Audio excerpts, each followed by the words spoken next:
गोरिया जान मारस चढ़ली जवानी में आग लगवली पानी में ना।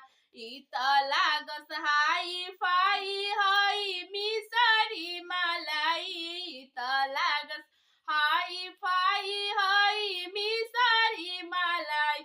त गोरिया जान मारस चढ़ली जवानी में आग लगवली पानी में ना। गोरिया जान मारस चढ़ली जवानी में आग लगवली पानी में ना। बाटे रेशम नियल बाल लागस बहुते कमाल। बाटे रेशम निहन बाल लागस बहुते कमाल। त हमर दिलवा लागल बा उनके ओठलाली में आग लगवली पानी में ना। हमर दिलवा लागल बा उनके ओठलाली में आग लगवली पानी में ना। गोरिया जान मारस चढ़ली जवानी में आग लगवली